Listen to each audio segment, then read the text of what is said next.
Boom. And we are live. Welcome back, Cetonauts.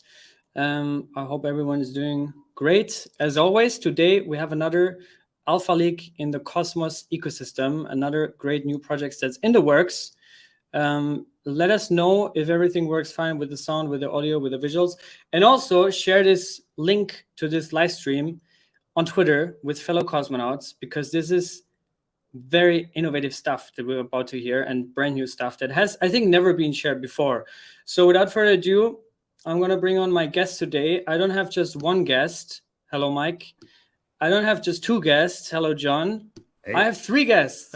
Chad. Chad is actually the only one, I think, that has been on my show before. As a core builder in Torchain, which is also a Cosmos project. Mm-hmm. And Michael and John are from Shapeshift, which is an OG crypto project, which I think most of you have heard about at least. But yeah, I hope we can navigate through it. We've been well prepared for that, because it's very rare that I have three guests on my channel. But we're going to get through this one by one. There's a lot on the agenda.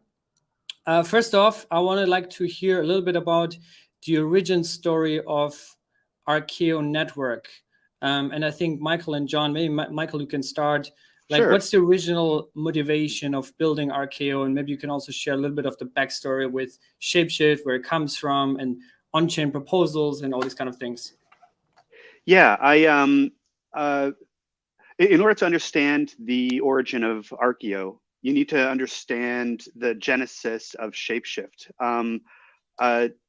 John, do you want to talk us through Shapeshift, and then I'll pick it up with the genesis of Arkeo following Shapeshift? Sure. I mean, so yeah, the Shapeshift goes back to 2014 when myself and Eric Voorhees launched it. And the whole idea of Shapeshift was to create a non-custodial digital asset exchange. So, you know, this was way before the time of DEXs.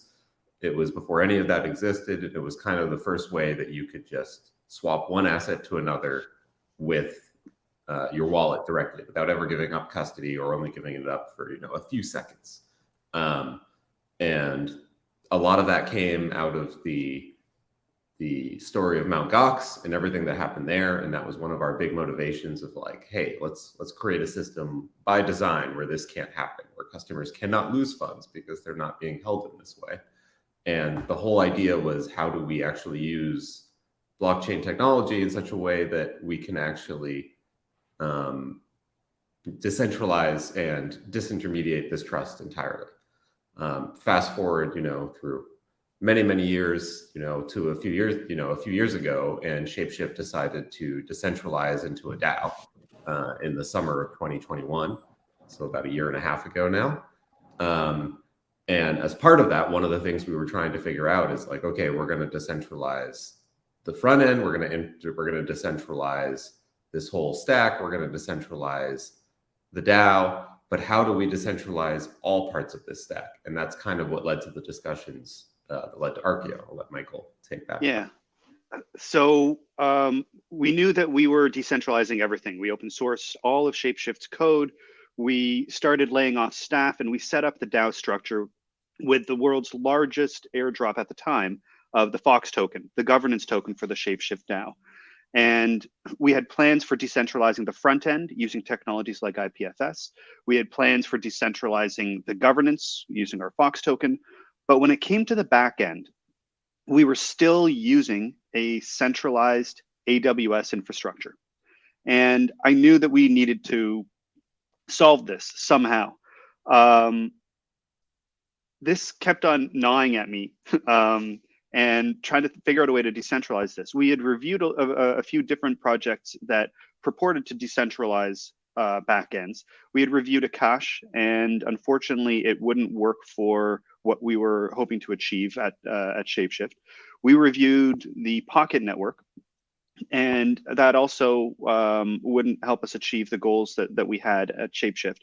So we needed something else, and it was actually on a walk alongside John and Eric from Shapeshift that the idea started forming in my head, and the technical implementation of how to build a a decentralized marketplace where anyone can provide data host services. Anyone else can find a data host to start to consume these services, that Arkeo started to come into place. It was originally called Foxchain as just a temporary project name.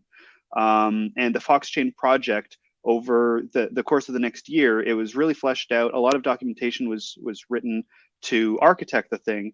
And while gathering a lot of input from a lot of very smart people who have built very decentralized projects, one of them that is very near and dear to my heart, Thorchain, I had the privilege of bouncing this idea off of Chad, and he seemed to love it. He's like, this is something that the world needs. Chad, did I miss anything?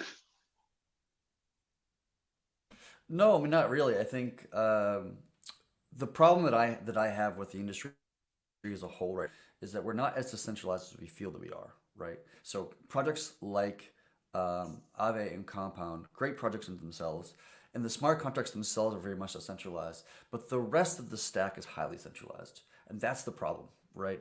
Even SBF himself, a week before he was basically collapsed, was talking about censoring UIs or adding KYC to UIs and this kind of thing. And so in order for us to get away from that, to allow the full and complete stack of all of our most near and dear projects in the space to become fully decentralized, we need to figure out other things outside of the chain itself, right? And so that's one of the components of what Arkeo is trying to accomplish. Yeah, I think I wanted to talk about this later, but I think it makes sense to talk about it now, which is in crypto, there are different layers of decentralization, right? I think a lot of people, either they look at something measurable, right? Like the Nakamoto coefficient, or just like the token distribution ownership. But can you specifically talk in Arkeo's case? Because from what I've read, and like I just saw a few tweets and a blog post that was there to prepare for that, because this is still pretty much in stealth as far as I understand. But from my view, Arkeo is trying to solve basically the Infuria issue that we all know in Ethereum. When Infuria goes down, you can't really access MetaMask, you can't do anything, you can't access Uniswap, you can't trade. So is that what Arkeo is trying to resolve, or what precisely is that layer of decentralization that Arkeo is trying to fix? Maybe Michael, you want to take that? You're right that decentralization is a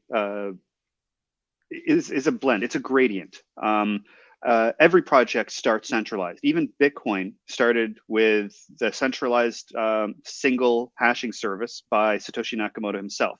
Slowly over time, a second node was added, a third node was added, and now when you look at it, Bitcoin is very much a decentralized project. Arkeo will be going through the same growth.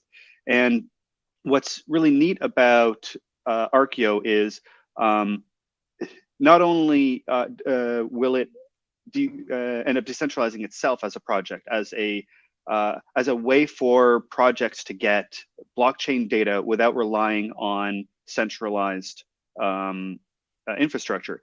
It'll also help decentralize all of the projects that use it.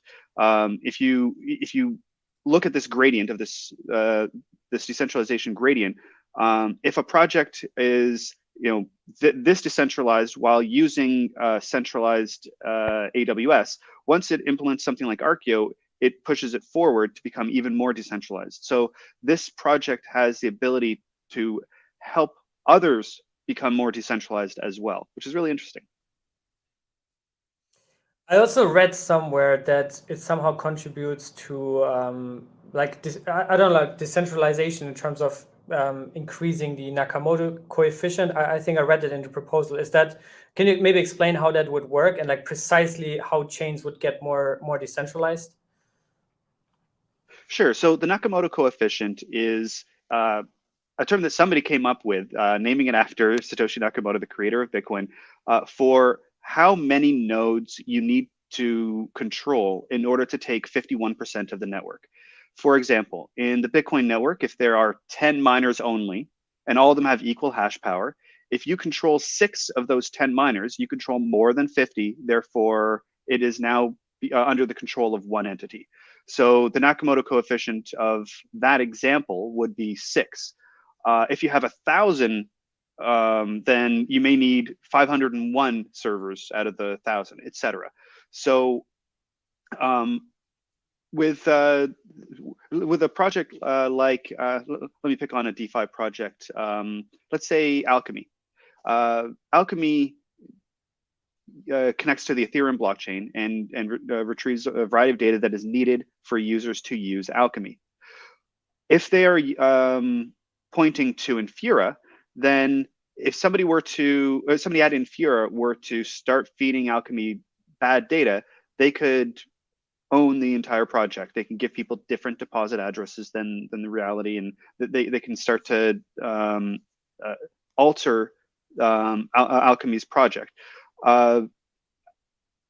So, but by pointing from one centralized Infuria instance to any one of many different Arkeo instances, it helps that project's Nakamoto coefficient, or the number of nodes you need to compromise in order to compromise the project. It helps increase that, thereby improving security for that project. Yeah, I think that that makes sense, and I think later I also want to ask you about. You just mentioned Alchemy. There's also other projects. I want to also understand a little bit the competitive landscape. As cosmonauts, obviously, we all know Lava Network is one that's in the works. So I want to hear about some comparisons towards that. But if we go a little bit back, you already mentioned like the idea for Arkeo basically came out of this need or observation you made with Shapeshift, right? To say, hey, and also chat from TorChain side, right? Like there's different layers of decentralization, and somebody needs to step up and fix that in terms of making data accessible, like on-chain data accessible for dApps all the time, permissionless and decentralized. Can you talk a little bit about why Cosmos then, right? I think Shapeshift has always been a big name in crypto, right? And I know you guys are big Bitcoin people also. So can you talk about why Cosmos and what benefits building on Cosmos has over, I don't know, launching a parachain on Polkadot or on Ethereum and L2 on Arbitrum or whatever? I'll start us off because it was ultimately my idea to use the Cosmos ecosystem for this project. Shapeshift has always been involved in Cosmos ever since before the Genesis block. Although Shapeshift wasn't necessarily public about all the things that it was doing with Cosmos, we were a validator very early on under a different pseudonym, and many people were delegating to the Shapeshift validator without even realizing that it was run by Shapeshift. Today, that validator lives on through TaxiStake, but the reason why I chose Cosmos over other options like Polkadot was because the way that the consensus algorithm worked, the way that Tendermint worked under the hood, lended itself very well to the design that that Arkeo needed. Furthermore, the barrier of entry was a lot lower. With Polkadot, if you want to add a new chain, you have to participate in an auction. You basically have to pay to get your chain added. With Cosmos, you don't have to pay anything. You just connect it, and as long as you have enough validators, you're good. And actually, now with the shared security model that Cosmos has, you don't even have to necessarily find your own validators. You just need to convince enough Cosmos Hub validators to validate your chain as well. These types of properties of the Cosmos ecosystem made it just natural for the Arkeo project to use. Just to follow up on what you just said regarding shared security, is that something that you guys are potentially exploring to launch as a consumer chain on the Cosmos Hub, or are you already like decided that it will be a standalone app chain? It definitely will be a standalone app chain. A lot of these finer details are not necessarily our focus right now. Our focus is building this decentralized marketplace where anybody who has node data can put it up for sale on Arkeo, and anybody who needs this data can buy it.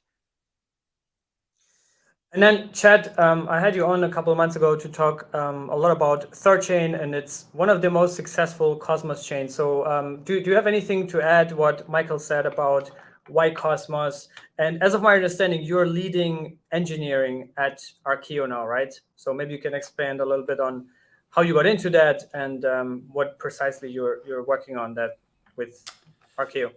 Yeah, I mean, in general, I'm a huge fan of Cosmos. What they've done to provide an easy methodology of producing your own chain without getting too much into the complexities of consensus algorithms and that kind of stuff is actually super helpful. In a lot of ways, I see Cosmos as kind of like in some ways the Ruby on Rails of Web 2 in a sense, right? In a metaphorical sense. And so it's a very, very powerful tool, a very, very useful tool. In terms of development, it's a lot more flexibility than what you can do on Cosmos than what you can do on an EVM. EVM is very limited because you're not in control of the environment. And so you can't really do certain things that you can do on Cosmos. So I'm a big personal fan of Cosmos, has been for quite a while. I'm one of the developers building things on top of Cosmos starting in 2019. So I've been around for a long time in the Cosmos space, longer than most people for sure. Polkadot's still a good project. I'm not shitting on it. I still don't think it was a good choice for this particular case. In terms of my involvement in this project, I think Michael wanted to help to kind of push the Fox Shapeshift world further down the road of decentralization. And the problem they're trying to solve about decentralizing access to blockchain data, how do I write and read information from a blockchain, is actually a really important piece of decentralization we haven't accomplished yet in the space.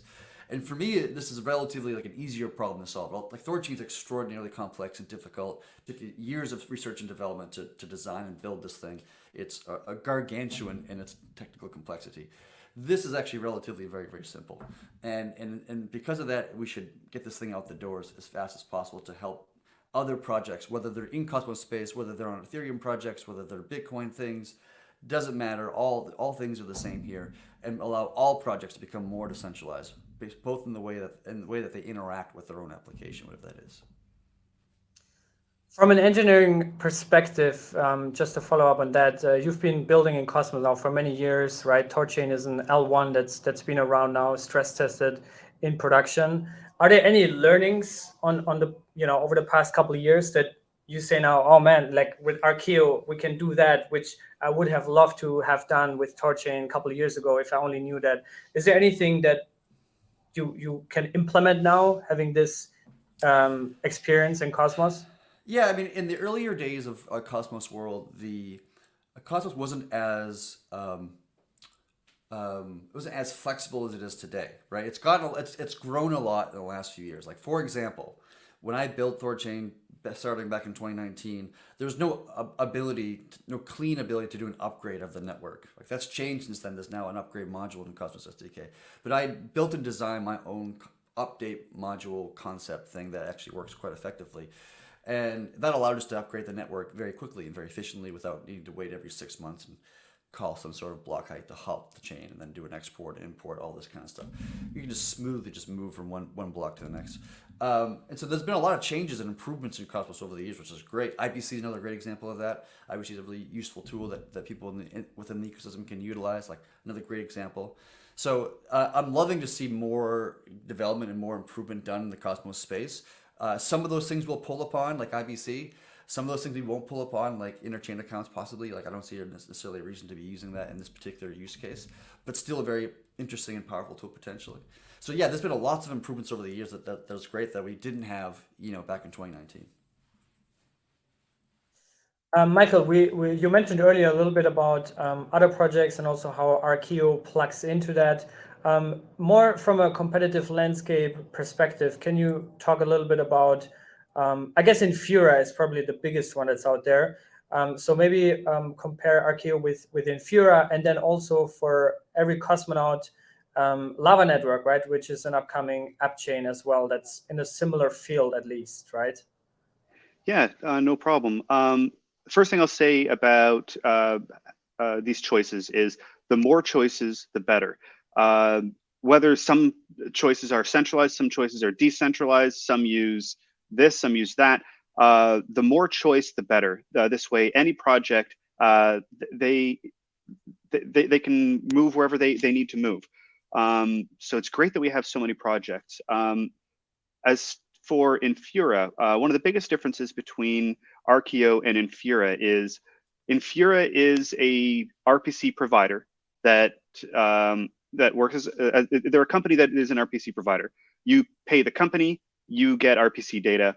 It's a one-stop shop. And while that's very easy, it's also very centralized. With Arkeo, Arkeo itself is not a data provider on its own. Arkeo is a marketplace where many data providers can list their services in a directory, and then other users can sort, sift, filter, and search through that directory to find the specific RPC servers that they want to engage with. Now, each of these different RPC servers will have a variety of different features. They may be located in the North American continent. They may have this bandwidth available. They may only serve Bitcoin and Litecoin, but they do not serve Ethereum, et cetera, et cetera. And of course, each provider will have its own pricing. So users or consumers of this RPC data can search, sort, filter, and find the ones that they like and enter into contracts with them. Maybe the contract is going to be a pay-as-you-go contract for 1,000 RPC calls. Maybe the contract is going to be a subscription model. I'll pay you once a month, $10, and then I can query up to this many and no more. The final thing I'll say about the difference between something like Infuria and Arkeo is that Arkeo provides index data. If you've ever worked with raw RPC data, you know that it can be difficult to get a complete picture unless you make hundreds of calls one after the other. If your wallet has, let's say, 20 Bitcoin addresses, which is a relatively small Bitcoin wallet compared to people who may have been using Bitcoin for years, you now need to make 20 individual balance requests. Give me the balance for address 1. Give me the balance for address 2. Give me the balance for address 3. It's very chatty, very noisy. And even when you have those balances, now if you want to get the transaction history for each of those addresses, those are other calls altogether. RPC is great to get individual answers to individual questions, but not to get all the information that you need to put a UI together. This is where indexes come in. All the big companies have been working in the space, regardless of which blockchain. They build their own SQL databases or Mongo databases or other databases that index all the data in advance so that when a user comes to their website, that database can very quickly provide all 300 addresses that the user has, all 10,000 transactions that the user has, all within a single query. That index makes the blockchain data so much more valuable. Arkeo will require anybody who will be hosting RPC data, they will also have to host index data. So now when a front end needs to get an answer from the back end, they don't have to make 100 different RPC calls. They can make 1 or 2 index calls and get the answers that they need for their users more quickly and provide their users a much better user experience. So it's easier for the developers, easier for the users, and this marketplace provides funding for the data hosts who provide the data. So it's a win-win-win all around. I was going to ask about the economic incentive for data providers. Can you maybe expand a little bit on that? Like, can that technically be anybody? Like, could I provide data there, or how would that process work? And what's the economic incentive model for them, if there's any? Yeah, so part of, like, we're all big giant fans here of just the idea of the free market, right? And part of the free market is that if you're providing some sort of something that of demand, and in this case, let's just call it blockchain data, blockchain information, somebody wants to pay for it. And what the value of that thing is determined by just the free market determine what the price is. So anybody who wants to host a Bitcoin, Bitcoin Core full daemon or full node, or Ethereum full node, or Cosmos, osmosis, whatever it is, ADA, I don't care, it doesn't matter what it is, right? You can choose to list it, give people access to that data, and then charge whatever pricing you choose to charge for it. You can charge $1,000, you can charge $1. It's really up to you. And then the free market will determine what the actual value of that data is, and people can adjust their pricing or do whatever the hell they want, right? And so whatever value you get in as an income to this network, there is a tax that is applied to you. With the exact numbers, we don't know right now. We've been throwing around the idea of 10%, but 10% is taken out and put into the network as the network's reserve itself. And that reserve is used to pay the validators for validating the chain. Right, and so instead of minting a token to oblivion and and going through that economic model, which I am very much not a fan of, we're actually going to tax the data providers, and so that income is used to pay off the validators over time. We already know now that Arkeo is a Cosmos chain built on Cosmos, and I guess primarily built for Cosmos, at least in the beginning. But maybe, John, you can share a little bit about the longer term vision, whether Arkeo could also be compatible to networks outside of Cosmos, and how that would work. And I think that also alludes to kind of the end goal, the end vision for Arkeo. Yeah, so I mean, the goal actually is that when Arkeo first launches, it's going to support a number of chains, Cosmos included, but also things like Ethereum and Bitcoin, hopefully right at Genesis. We're still figuring out exactly what that list is going to look like at launch, but it should be multi-chain from the beginning. And the goal is that it can support effectively any chain over the long term.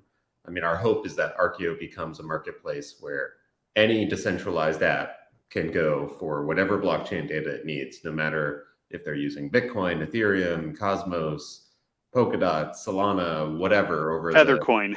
Yeah, it doesn't really matter. The point is that if there's a market for it, eventually someone should be providing providing data for that node or for that blockchain, and the market should develop, and then people should be able to come to Arkeo and get exactly that. So the long term really is that this thing should be a tool to help decentralize any interface and any application that wants to use anything on any blockchain. Now, obviously, that's a pretty broad and wide-ranging goal. So it's certainly not going to be that day one or even probably year one. But the goal is that a lot of the major, if not most of the major blockchains will be supported pretty much right at Genesis and or very quickly after that. So some things are going to be easier. Certainly, it being built on Cosmos is going to make it a little bit easier for us to add, additional Cosmos chains and things like that if we want. And then some chains will be probably a little more difficult. Like I would love to see it support, other types of chains, or even something like a Monero or something like that. But some of those might just take a little more development effort from the team or from the community once we launch.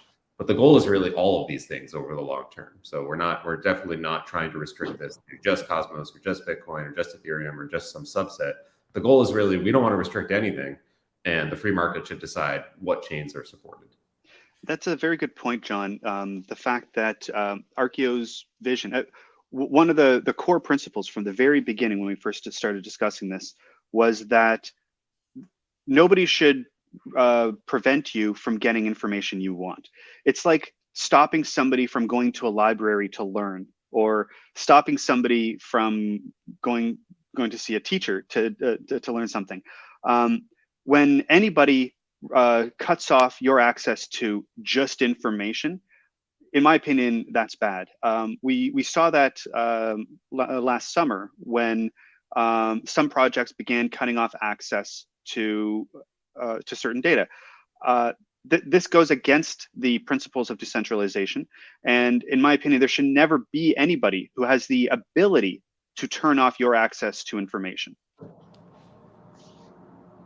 Yeah, I'll just add on that's one of those things that I think is really important to us and to the Arkeo project as a whole. And it's certainly been in the Shapeshift ethos over time, is simply that people should be free to access directly whatever data, whatever application, whatever contracts they want.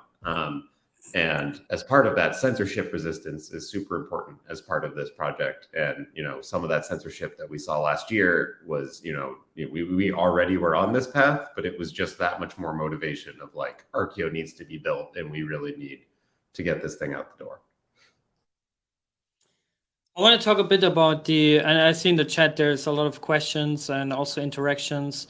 Also, of course, everybody wants to know about the airdrop. We're going to get into that in a second. But if we talk about general economic incentives models, game theory, right? I think that's also an important aspect. And I guess since Arkeo has its own app chain and its own native coin, I guess the primary use case for Arkeo is firstly to secure the chain and probably also governance things. But can you maybe expand, like, is there any further utility for Arkeo, or just in general, can you explain what's the use cases and also value accrual, if there's any mechanism for that? Maybe Chad or John? Yeah, I can start with that, and then anyone else can add on, of course. So yeah, I mean, the main use cases of the native Arkeo token at Genesis are going to be primarily around, validating and securing the chain like any other Cosmos network, but also for, basic governance, as you mentioned. But then also, it's going to be, one of the main assets used to actually pay for things on the network, to actually pay for your node data and everything along with that. I think we see that the community over time will likely evolve this in a number of different ways. And one of the things that we're also playing with that will be really interesting is we very well may allow any token to be used for payments on the network, or at least anything that the chain supports, over IBC, et cetera. And so as part of that, what will happen is if various node or data providers want to take payment in Bitcoin or in a stable coin or, wrapped ETH or Atom or whatever it is, that will be possible. And those who are essentially staking and helping validate the chain will actually get potentially a percentage of whatever those other tokens are. So almost like similar to how Atom's going to work with interchain security, the Arkeo token will actually allow people to accrue, a basket of various assets that are being used on the chain, all based on the market, all based on who in this market is taking what assets and how is that working. And if particular assets such as stable coins get very popular, then it will actually mean accruing, stable coins as part of the economy. Yeah, a lot of time is spent on thinking about how we want the tokenomics to work and what features we do want and what features we don't want. One of the features that is pretty common in the Cosmos ecosystem is a forever inflating token. Each new block, a new batch of the staking token is created out of thin air and given to delegators. Arkeo will not have this feature. The total circulating supply will be static. The total supply will be static. The circulating supply will be less than the total supply, mostly because there will be a treasury and there will be a small amount of dev lockups and things like that. But the token will not inflate. And while that seems great for value accrual, the goal of Arkeo and the goal of its token actually is not value accrual. We're not doing this to get rich quick. We're not doing this to mint ourselves a big dev grant and then retire tomorrow. We're doing this because we believe that the world needs a decentralized marketplace for RPC data, and that a token can help start that flywheel. In the early days, it'll be the only way to pay for data hosts. It'll be the only way for data hosts to be paid for their data. But as more and more features come online, like the ability to pay for your data host contracts in Bitcoin or in a stable coin, the Arkeo token will be relegated to simply two uses. Number one, to delegate to validators to help secure the chain, like any other Cosmos chain. And number two, governance. Which chains should be added? Where should the developers focus their effort next? Should we alter this parameter change? These types of on-the-go curation of the Arkeo system will need a voice, and the Arkeo token will be that voice through all holders that choose to vote. Maybe Chad, can you expand a little bit on the tokenomics? So Michael is saying it's gonna basically have a max supply. As I understand, and I also want to hear later a bit about the team setup, but I don't think you guys raised any money for that. There was no pre-sale, no pre-mine. We're not doing this for money. Yes. So the question is, how is the token being distributed, right? I read, and I'm gonna dig out or maybe can you drop with me the Excel, the link to the Excel, because I'm on a different computer now. But if you can send me the link to the RKO distribution, and in the meantime, maybe Chad, if you can expand a little bit. I don't know if like the numbers are already like if you have finality on that, but would be cool to hear a little bit about the distribution and some incentives models around the Arkeo coin.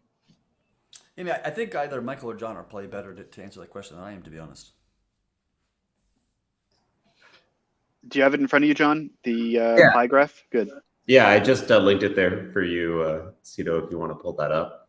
But yeah, so first to just kind of come back to that original question around, yeah, there has been no like outside funding or anything. Basically, this project was incubated by the Shapeshift DAO. So the Shapeshift DAO paid for the research into this and the development through its own treasury, and basically Fox holders voted via governance to support this project because they saw the need for it. And so it's been effectively incubated entirely by the Shapeshift DAO in terms of any economic resources and getting us going. So the distribution for the airdrop was kind of based on that. There's no, the closest thing we have to investors is the Shapeshift DAO, and that's why there's a good portion. So yeah, this right here gives you an idea of the kind of distribution pie graph at Genesis. So most of the tokens will go into the community treasury controlled by governance. 25% is reserved for that initial airdrop. 20% for the reserve fund, which is where validators and delegators will get rewards to help bootstrap the network. 10% for an ongoing dev fund to just support development over time, and 5% for ecosystem grants to help others onboard onto the project and align with the project. And then if you click over onto that airdrop tab, this actually breaks down what those 25% are looking like. And this is, this is mainly the draft of what the airdrop will look like. There could be some slight changes, but this is mostly approved, so there won't be significant changes to this. So, a large portion is going to Fox holders because the Shapeshift DAO is the one that incubated this project. But then it was really important to us that as we put this out there, that we actually do create a decentralized and distributed network and actually incentivize actors to come together and support this together. So that's why you have 25% going to Cosmos Zone delegators, including Cosmos, Osmosis, Juno. You have Thorchain, which has always been a project that is kind of spiritually aligned with Shapeshift and that Shapeshift integrates directly with. And obviously we've got Chad as part of this project, but this was more just because we really appreciate Thorchain, and Thorchain runs validators and infrastructure that is actually very aligned and similar to Arkeo. So we also want them to be part of this ecosystem. So that's why we're also supporting both Thorchain and Osmosis liquidity providers, and also Cosmos and Thorchain validators in those next two sets. And then that last bucket is allocated so that we can, when we get to our kind of public testnet phase, we can reward those who help us test and build that early part of the network, and incentivize them so that they can also run validators at Genesis. So that's kind of the breakdown right there, and what the current airdrop is. Yeah, can you talk a little bit about the Fox token? I think cosmonauts are probably not familiar with it. I remember, I think there was like Fox itself was airdropped at some point, right? I think I remember like I somehow suddenly had some Fox in my wallet. Can you talk about, and I think it's an ERC20, right? So can you talk a little bit about Fox, and does it mean that basically Arkeo is going to replace Fox, or how is that going to work? No, Arkeo is definitely not going to replace Fox. The Shapeshift DAO is its own project and will live on, and Arkeo will be its own separate project. So it's more like, the way to think about it is the Shapeshift DAO has incubated this project and is going to kind of give birth to Arkeo, but then Arkeo is going to live and run on its own. It will be a DAO baby. Yeah, a DAO baby is a good way to put it. It'll be an entirely separate project. But the Fox token, yes, is an ERC20. It's the main governance token of the Shapeshift DAO. And it was airdropped to, a ton of people in the ecosystem. I think at the time it was one of the largest airdrop, at least by number of addresses that were actually eligible. Over 1 million addresses were eligible. And that was basically anyone who had ever used Shapeshift in the past. It was a bunch of people across the ecosystem, other various DAOs that had inspired Shapeshift, and a number of people. And, we could spend a bunch of time going into that, but it was widely airdropped. There's quite a few holders. I think there's something like 40,000 distributed Fox holders. So it's actually one of the more widely held ERC20s. And yeah, that's the main thing about Fox. But yeah, that's the main thing to think about, is that the DAO is kind of giving birth to this. And then yeah, Michael, if you want to add anything onto that. Yeah, one thing that I see quite often at a variety of different conferences, and even when talking to folks online, when speaking about Shapeshift, is people know the old Shapeshift, that Shapeshift used to be from 2014 through 2019, but they don't know the new Shapeshift from 2019 onwards. And I think it's important to understand that because it does fit into Arkeo, absolutely. While Shapeshift used to be a centralized version of Thorchain, Shapeshift transitioned to be more of a user interface. You go to shapeshift.com, you plug in your Ethereum public keys, you plug in your Cosmos public keys using your favorite extensions like MetaMask and Kepler. And then all of your coins are listed right there on the website, and you're able to send, receive, trade, see what DeFi options are available to you, all in one website. You no longer need to go to this website for this DeFi app, that website for that DeFi app, or the other website to send and receive your coins. You can just connect your public keys to this website, and everything is right there for you. Shapeshift is a front end, and the Fox token was airdropped to people around the world so that they could have a say in how this front end develops. No longer would this Shapeshift front end be managed by a company of 60 people out of Denver, Colorado.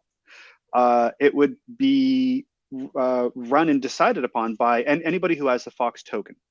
Separate from the Fox token, which governs the Shapeshift front end, the Arkeo project is being born.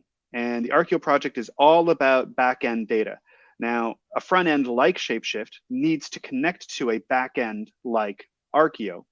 But the needs are separate between the two. The goals, although very similarly aligned, are separate. Shapeshift wants to make the most decentralized front end so that you never need to trust a company and you always have access to deal with your coins.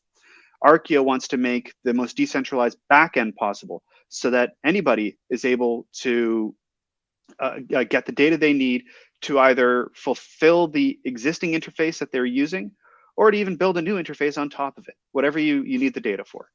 I hope that explains the relationship between Shapeshift front end and Arkeo backend. Yeah, I mean, I was a user of the first part that you mentioned. I guess the centralized business. I think Shapeshift was also always integrated natively into Exodus. I think that's how I got my first interactions with it.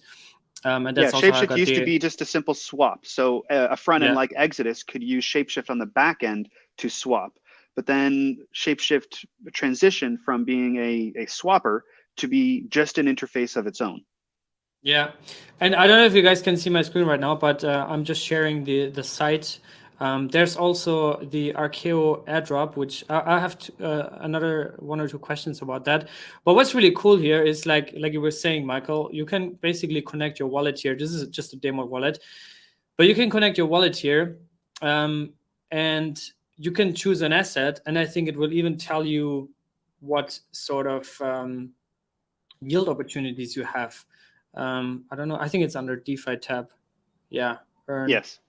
Exactly. Yeah. And so you can choose certain applications here, which is really cool. So that's a very nice front end. In regards to the airdrop, I think if we, I don't think I can share that now, but in the distribution Excel sheet that's there, it mentions that 25% of the airdrop supply will go to Cosmos Zone delegators, right? Atom, Osmo, Juno is mentioned. But you guys also have the Shapeshift DAO validator. So is that airdrop only for delegators to the Shapeshift DAO, or is it for any validator?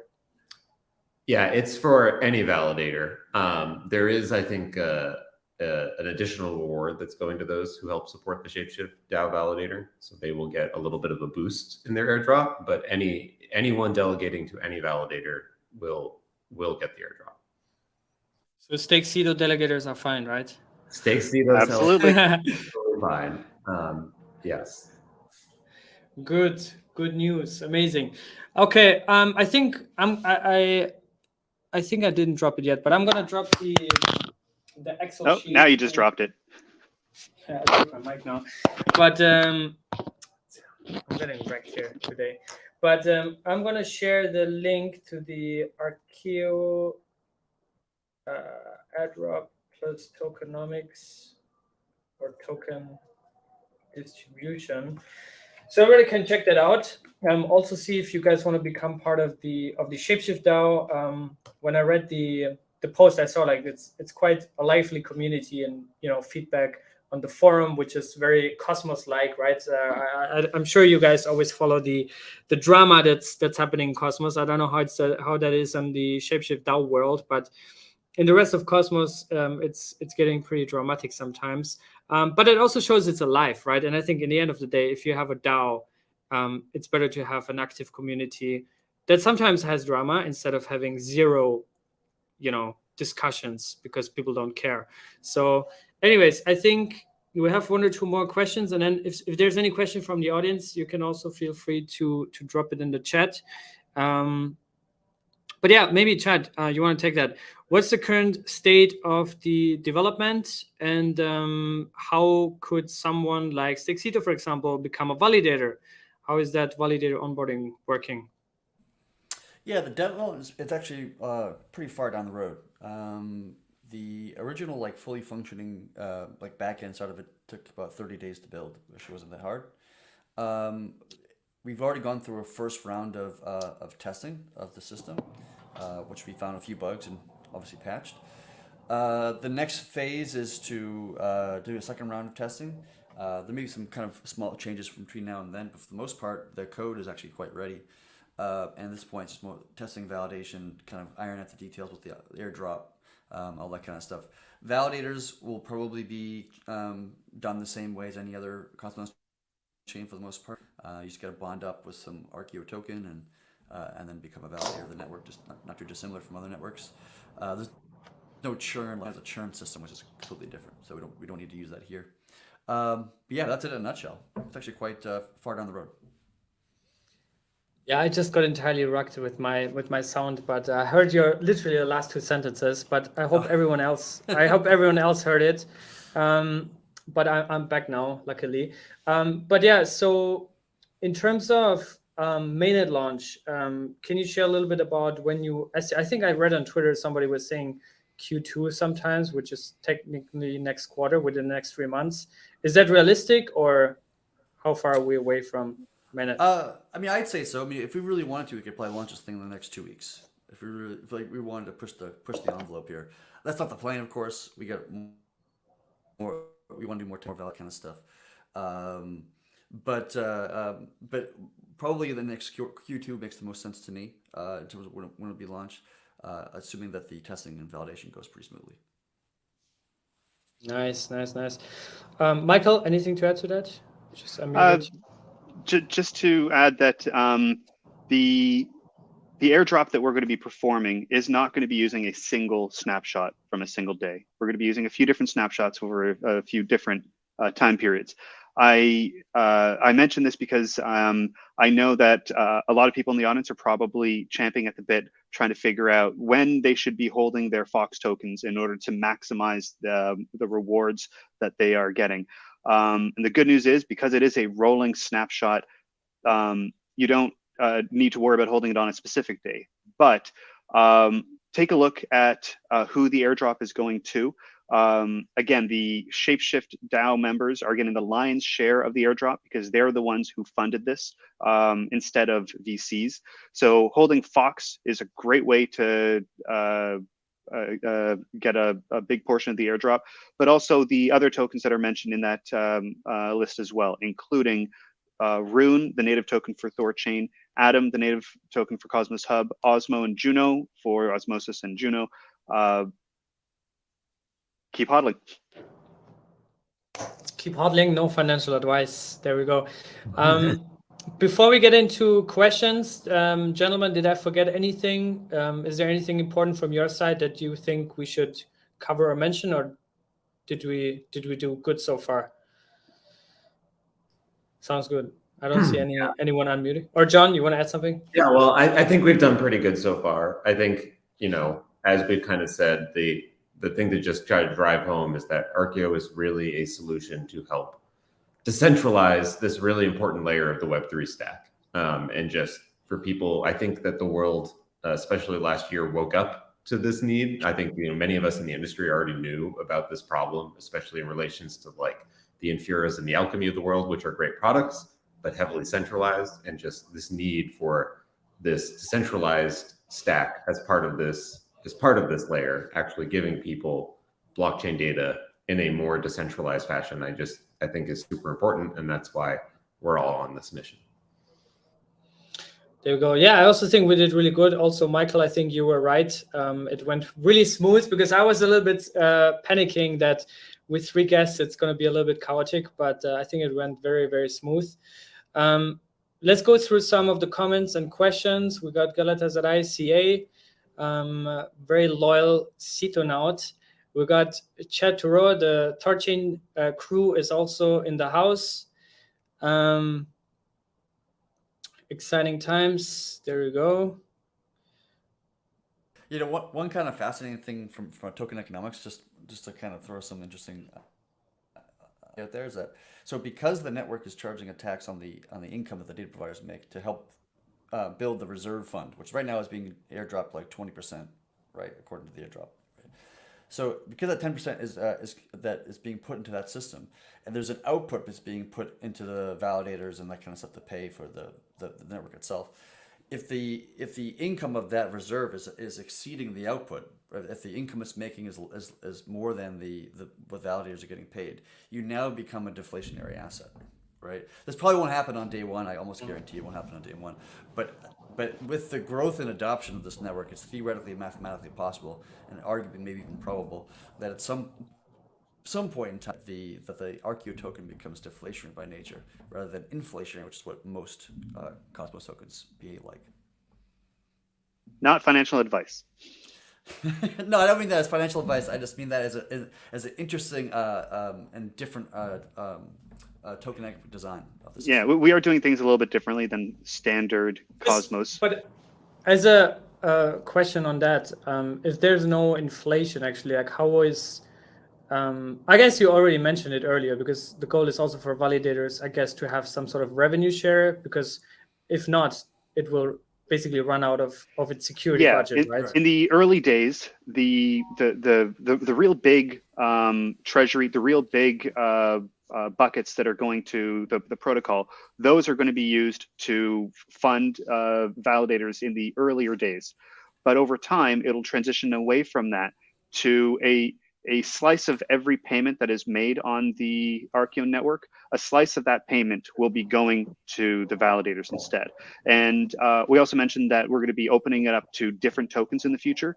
So in the early days, a bunch of Arkeo will be given to validators from all the Arkeo payments.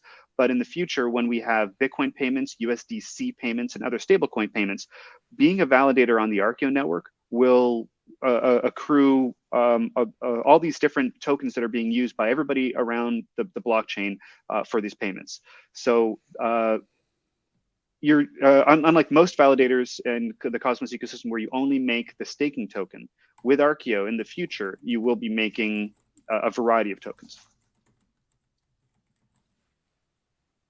Yeah, and on top of that, I think we've taken some inspiration, especially via Chad, from kind of Thorchain's economic design a little bit, at least in regards that the chain, while there won't be any inflationary mechanism, it will start with this reserve, and the reserve will be kind of where those additional rewards and such will be paid out of. And the idea is that as the network itself becomes revenue generating over time, it should actually refill the reserve consistently, such that if this is done correctly, the reserve will actually never run out. So if that's the case, we actually don't need inflation to keep even powering those rewards over time. And maybe those, to Michael's point, the rewards will take different form, maybe be not just Arkeo, but Arkeo plus a number of other assets that are moving through the system. But the idea is that the reserve is constantly replenishing itself as the network grows. Chad, there's a question. I just missed it. There is a question on whether you and I, where is it? Whether you and I are going to have a shisha in Istanbul this year. I don't know if you saw, but we're going to do Cosmoverse this year in Istanbul. We just announced the dates yesterday, by the way, October 2nd to 4th. So, but no venue, I noticed. No venue. No venue yet. We're still finalizing some things, but Okay. Stay tuned. Well, I'll tell you what. If I come out to Istanbul for this thing, you and I can definitely do some shisha, and have some of our brain cells killed. and if he doesn't, I'll join you, Cito. We do round two. I don't That's know, right. It'll be round two. This won't be our first time sharing shisha together. That's true. Yeah. Actually, I think with pretty much the whole, or like a lot of Shapeshift people, at least. Eric was also there. It was fun times. Already over a year ago. Crazy to think about it. Yeah. Well, less than a year to Istanbul. Yeah. Yes, definitely. Let me see what else we have. He's commenting a lot. He's also saying you need a vacation. You're working too much, Chad. Yeah, that's true. Actually, my good friend the other day asked me if I was a workaholic, and I had to pause and think about it. I think it's that way for me just because I'm such a driven person in terms of like solving problems, right? So when I first discovered this space of crypto, I realized how critically important and how it can in a very significant way transform the entire planet and solve problems that were literally unsolvable before, right? And that's when I got really excited about the space. And so one of my pet peeves with the industry in general is that people are just continuously building like projects that have no real purpose or value add. They're just kind of like, hey, we might get you rich real quick. That's basically what a lot of projects are kind of stemming off of, and that's just a big load of horse shit. And so, but the technology itself is such a transformative thing, and it bothers me that so many people in the space aren't building to solve like real world issues. Like, how do we improve the quality of people's lives? Like, let's get back to that stuff, right? And so Thorchain was obviously a big thing of that, like being able to remove centralized exchanges from the process of being able to trade or move your value from one chain to another. Really critically important thing. It helped, Shapeshift become the DAO that it's become. Like, it's actually critically helped companies and people and individuals to improve the quality of their lives or be able to do things they couldn't do before. This project is like taking that another way, step forward of like, how do we fully decentralize every aspect of Web3? Not just like the chain is decentralized, but then interacting with that system is highly decentralized. And so if we want to, like, we're big proponents of Web3, think Web3 is going to be the future. We cannot build a Web3 world and then be reliant on Web2 infrastructure. That's just stupid. Right? I think we all kind of agree with that. And so this is like a really important problem that also needs to be solved. I have another project in mind, which I'm going to start building at some point into the future. I don't know when yet. But like, there's just many things to do in this space that could really actually change the world in very significant ways. And I just want to contribute as much as I can to it. Yeah, I was going to ask. Like you. I was going to ask, like, if you say data accessibility and indexing, which is what Arkeo is doing, if that's the hardest thing or like the most important thing to fix now when it comes to decentralization, what would be, is there any other thing that you wish that would be more decentralized in crypto as an industry? Credentials. That's a good one. That's a good one. I think this one is the one I went to just because it happened to align with what Michael and John were trying to do. Like, I had also thought of this concept independently of them, and I'm not even sure if they're aware of that quite yet, but like, it was something that I had been thinking about for actually a while before, and they told me they wanted to work on this idea. I'm like, oh, this is totally like something I'm really interested in solving as well. And they were about ready to start this whole Arkeo project, so I'm like, all right, I'm down, I'm game, let's do this. Let's solve this problem. This would be fantastic. So that's the reason why this was the next project. There was some other project I had in mind that I was actually going to do next, which was a much bigger problem to solve in my opinion, but the timing wasn't right for it. And so I'm going to work on Arkeo first, get this thing finished, shipped, reliable, stable, secure, all that stuff. Solve one at a time, Chad. One at a time. No, I would love to work on more problems in this space. I'm not going to talk about what that is quite yet, just because I want to leave a little mystery for later. But at some point in time, I'll talk more about it. let's wrap it up. Final question from my side.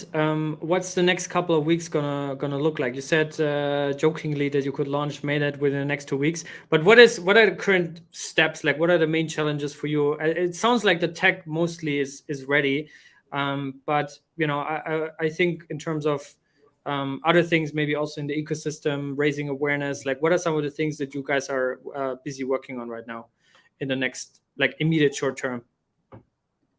Yeah, so I think, really we're really heads down focused. And, one of the reasons I think Arkeo has appeared, kind of stealthy, or you haven't seen too much about it, is because of that. We're really focused on actually building this thing and making sure it's ready before we make too much noise. It's kind of in our ethos. It was always the Shapeshift ethos too. We loved to announce and, ship finished products, not talk about them a bunch before they were actually done or ready, or close to ready at least.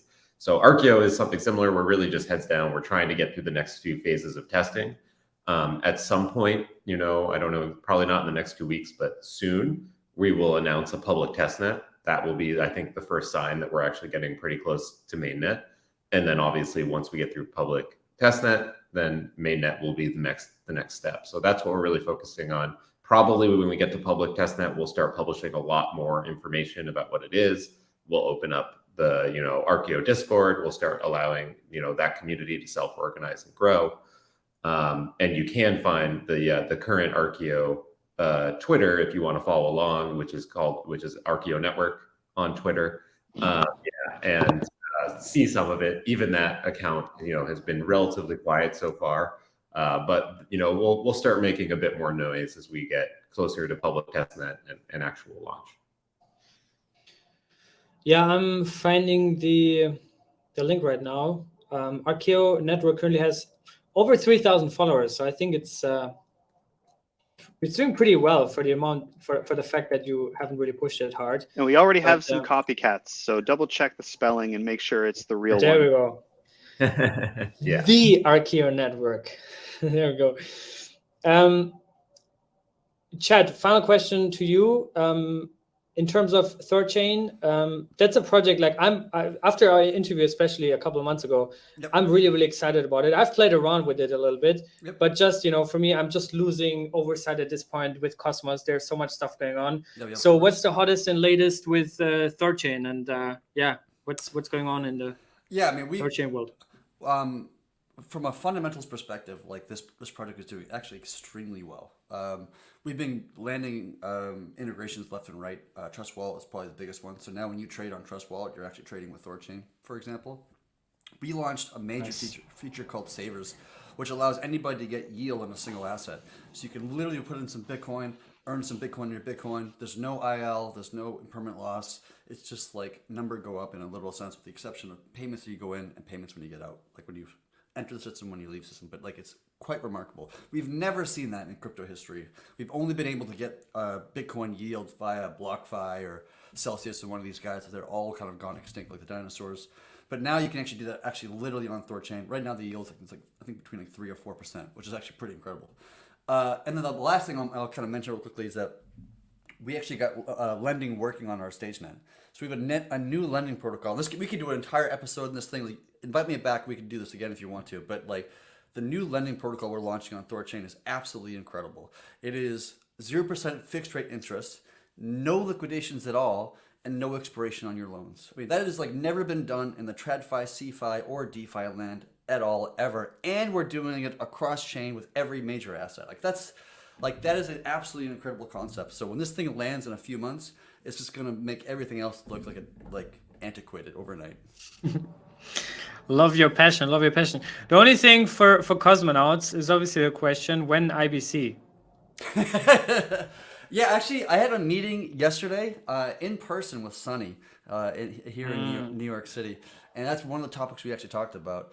I've actually already wrote the code to support IBC on Thorchain. It requires a hard fork for us to get there. So maybe on the next hard fork, we'll merge that branch and make it a possibility. It is a hotly debated topic in the space. Some people are for it, some people are against it. I'm actually open to the idea of using IBC for Rune and synthetics and its own native assets. I wouldn't want to use it for our liquidity pools for a whole host of security reasons. But using for Rune and the synthetics and that kind of stuff, I'm open to that kind of idea of doing it. There are some security concerns with to implement IBC differently than most other chains, just to ensure the security of the assets we're controlling as a network. But I think it's possible to get there. Unexpected alpha here towards the end. Very last question. I'll give this to either Michael or John, whoever wants to take that. There's been a question now, how can you become part of the testnet? How can you join? Who should you talk to, I guess? So if anybody listened to this now for an hour and 6 minutes almost, how should they get in touch with you guys? And what's the best way to get started with Arkeo? So number one, I would follow the Twitter and listen to our announcements. Number two, if you're not part of the Shapeshift Discord, that's where Arkeo was incubated. There are some Arkeo channels there. And number three, we have our own Discord that we will be launching soon, where you can get all those details. Did I miss anything, John? No, I think that's pretty much right. Obviously, follow along on Twitter. Feel free also to DM any of us on Twitter, and we can certainly chat there. But yeah, the best thing, if you're interested in getting involved, join the Shapeshift Discord and check out the Arkeo public channel there, and we will announce when we are close to public testnet. And if you're not on the Shapeshift Discord, you can find us with the easy name discord.gg/shapeshift. Discord.gg/shapeshift. I dropped it just in the chat box so people can join. Thank you so much, gentlemen. This was really, really good, really insightful. A lot of alpha. We got a new airdrop. We got a new Cosmos chain that's in the works. We even heard some THORChain alpha in terms of IBC integration potentially coming up with the next upgrade. Who knows? Let's see. Exciting times in crypto. And thanks everybody for the engagement, for the questions. Share this interview on Twitter if you liked it. Tag Arkeo Network, follow them. Tag me, tag Michael, John, and Chad. I'll see you guys soon. Cheers.